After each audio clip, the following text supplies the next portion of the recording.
आप देख रहे हैं दुनिया भर की खबरें और ये रही आज की सुर्खियां। सीज फायर के बाद पहली बार गजा में इजराइल ने की एयर स्ट्राइक्स, वेस्ट बैंक में भी मचाई तबाही। गजा सीज फायर के सेकंड फेज पर मंडराया जंग वापस शुरू होने का साया। नेतन्याहू ने चल दी नई चाल। ईरान के सुप्रीम लीडर का बयान, अमेरिका है एक मक्कार, झूठा और फरेबी मुल्क, किसी और में नहीं है ऐसा बोलने की हिम्मत। डोनाल्ड ट्रंप को चाइना, कनाडा और मैक्सिको ने दिया बड़ा झटका। टैरिफ के बदले टैरिफ से किया वार। ट्रंप ने पुराने दोस्त के देशभक्ति वाले पैतरे का किया इस्तेमाल। और किम जोंग उन ने साउथ कोरिया को मिले अमेरिकी हथियारों पर उड़ाया मजाक, तो रूस ने किया बड़ा हमला, कर दिया सत्यानाश। आजाद बोल इंडिया में आप सभी का खैर मकदम है। आपके साथ में आदिल खान आजाद। आज है 2 फरवरी 2025। आप देख रहे हैं स्पेशल प्राइम टाइम शो दुनिया भर की खबरें। चलिए शुरू करते हैं दुनिया भर की खबरों का ये सफर तफसील से। सीज फायर के बाद पहली बार इजराइल ने गजा में बमबारी की है। इजरायली एयरफोर्स ने 2 अलग अलग एयर स्ट्राइक्स करके गजा में 2 गाड़ियों को शोलों में तब्दील कर दिया। आईडीएफ का इल्जाम है कि ये दोनों गाड़ियां चेक पोस्ट पर रुकने से बचने की कोशिश कर रही थी, इसलिए हमने उड़ा दिया। सोशल मीडिया पर एक वीडियो सामने आया है जिसमें एक गाड़ी को समंदर के करीब नॉर्थ की तरफ जाते हुए दिखाया गया, जो अचानक जोर से फट गई। हम यहां उसके स्क्रीनशॉट्स लगा रहे हैं। फिलहाल एक वाकये में कम से कम एक शख्स के हलाक होने की खबर है और कई लोगों के जख्मी होने की भी इत्तला मिली है, जबकि दूसरे वाकये की तफसीलात अभी क्लियर नहीं है। हालांकि खबर है कि एक स्ट्राइक में एक बच्चे की मौत हुई है। आप जो देख रहे हैं तांगा वांगा पड़ा हुआ, गाड़ी फटी हुई, ये उसके उस तरफ समंदर जो आपको नहीं दिखेगा, दूसरी खबर में दिखाऊंगा ज़रूर मैं आपको। मतलब कि सीज फायर में आप सीधा सीधा समझ लीजिए, मतलब कि सीज फायर में भी इजराइल अपनी दादागिरी से बाज नहीं आ रहा है। अगर कोई गाड़ी नहीं रोकेगा तो ये उसे उड़ा देंगे। कमाल है। एक और वीडियो में दिखाई देता है कि हजारों लोग समंदर के किनारे बनी सड़क पर चल रहे हैं। सेंट्रल गजा से नॉर्थ गजा की तरफ जा रहे हैं। तबाही उनके रास्ते में आगे की तरफ खड़ी है। क्यों? क्योंकि एक आग का शोला सा उठता नजर आता है। वहां पर इजराइल ने एयर स्ट्राइक की। सोचिए, ये स्ट्राइक उस वक्त वहां पर हो रही है जब हजारों लोग उस रास्ते पर मौजूद थे। इस बमबारी में एक शख्स की मौत हुई है, कई लोग जख्मी बताए जा रहे हैं। बात सिर्फ गजा की नहीं, वेस्ट बैंक का भी यही हाल है। फिलिस्तीन के वेस्ट बैंक में इजराइल की फौज ने कई इमारतों को उड़ा दिया। इजरायली फोर्स ने इतवार के दिन जैनिन रिफ्यूजी कैंप में फिलिस्तीनियों की बहुत सी इमारतों को उड़ा दिया। पूरे उनमें बारूद बिछाया गया था, डायनामाइट्स लगाए गए थे और एक साथ बूम करके आप जो गुबार देख रहे हैं स्क्रीनशॉट में, वही है। वफा न्यूज एजेंसी की रिपोर्ट के मुताबिक इजरायली अफवाज ने कैंप के मशरकी हिस्से में तकरीबन 20 इमारतें एक साथ बारूद से उड़ा दी। 20 इमारतें, और एक एक इमारत में कई माले बने हुए थे, कई मंजिलें। धमाके इतने शदीद थे कि उनकी आवाज सिर्फ जैनिन शहर ही नहीं बल्कि आसपास के कई इलाकों में भी सुनाई दी। यानी बहुत ज्यादा बारूद लगाया गया था। जैनिन गवर्नमेंट हॉस्पिटल के डायरेक्टर विसाम बाके ने बताया कि धमाकों से हॉस्पिटल के कुछ हिस्सों को भी नुकसान पहुंचा, मगर किसी किस्म के जानी नुकसान की कोई इत्तला नहीं मिली है। अब बात गजा में सीज फायर और सीज फायर के दूसरे फेज की। कतर में मुज़ाकरात मीटिंग्स का अगला दौर इतवार से शुरू होने का इम्कान है। नेतन्याहू ने इस दौरान एक नई चाल चल दी, जरा उसे समझिएगा। कतर के सिफारतकारों ने हमास को यह बताया कि सीज फायर मुआहदे के दूसरे मराहिल पर, दूसरे फेज पर बातचीत पीर के दिन से शुरू होगी, मीटिंग्स शुरू होंगी, मुज़ाकरात शुरू होंगे। मगर इजराइल की वॉला न्यूज एजेंसी के मुताबिक इजरायली वजीर आजम बेंजामिन नेतन्याहू ने अभी तक इजरायली टीम को कतर भेजने का फैसला नहीं किया है। हाँ, मैं आपको बता दूं, मैं ये न्यूज़ वाला न्यूज़ पर ढूंढ रहा था, इजराइल हायोम पर भी ढूंढ रहा था, तो मेरा तब से लैपटॉप कुछ गड़बड़ चल रहा है। वो पेज नहीं खुले लेकिन लैपटॉप गड़बड़ हो गया, पता नहीं क्यों। चलिए बढ़ते हैं आगे, वो जो हुआ है देखते हैं फिर बंद करने के बाद। नेतन्याहू के इस फैसले से मुआहदे के आगे बढ़ने पर शक पैदा हो रहा है। पिछली न्यूज़ में आपने देखा है कि कैसे सीज फायर के बाद पहली बार आईडीएफ ने गजा में एयर स्ट्राइक्स की हैं। इसे एक और खबर से भी जोड़कर देखिए कि नेतन्याहू ट्रंप से मिलने अमेरिका गया है।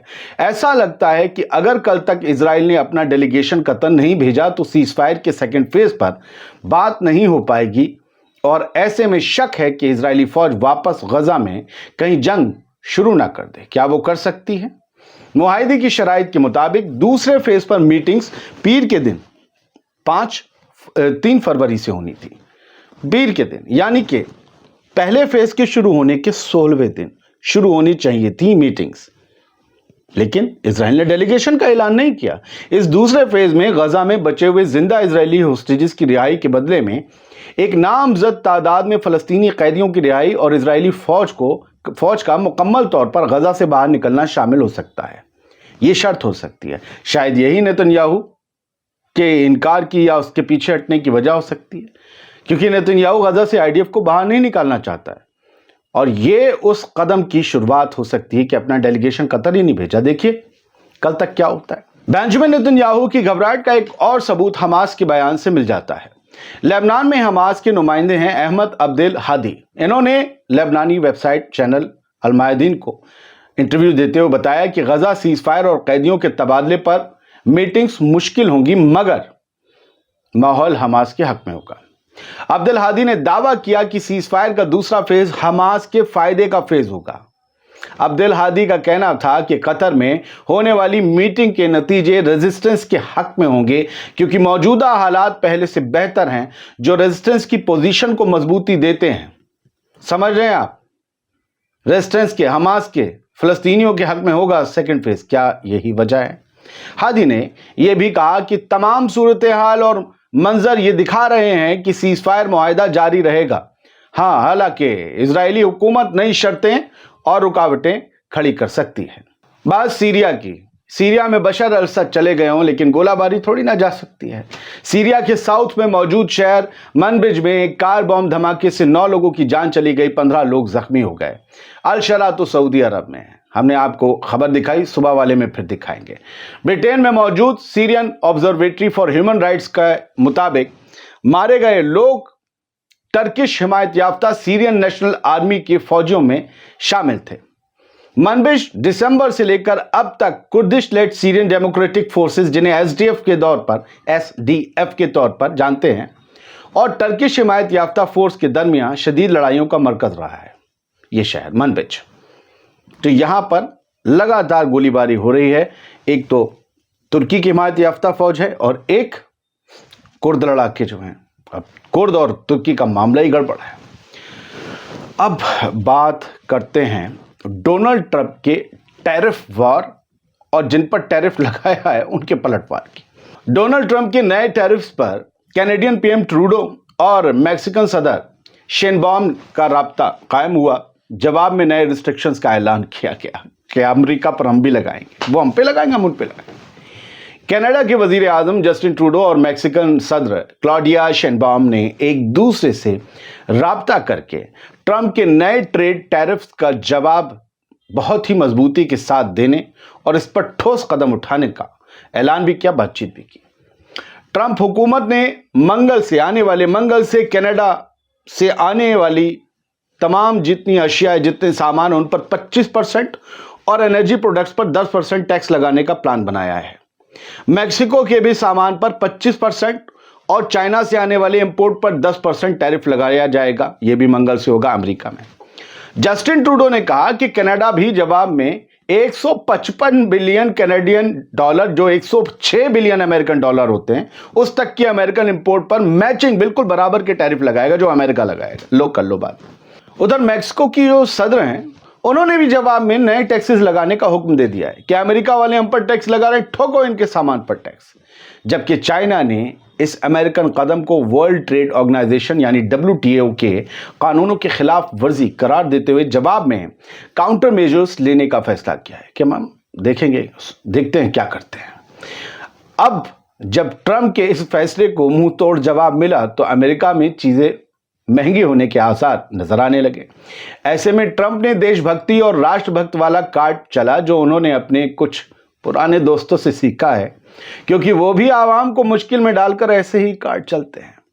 ट्रंप ने अपने social media platform truth social पर कहा कि मुल्क के अंदर किसी किस्म की तकलीफ, पेन, किसी किस्म की तकलीफ जो इन नए टैक्सेस की वजह से हो सकती है, वो उस कीमत के बराबर है जो मुल्क के मुफाद में अदा करनी पड़ेगी। मुल्क, देश के फायदे के लिए ये कीमत तुम्हें चुकानी पड़ेगी। रमेश बाबू, देखा आ गया देश, राष्ट्रभक्ति, देशभक्ति। कहां सीखा है बताना? कौन है सिखाने वाला? हर चीज में देश, कतार लग जाओ, देशभक्ति है। बेरोजगार हो जाओ, देशभक्ति है। बढ़ते आगे। ईरान दुनिया का इकलौता मुल्क है जो अमेरिका को उसके असल नामों से पुकारता है। ये कहना है supreme leader Ayatollah Ali Khamenei का।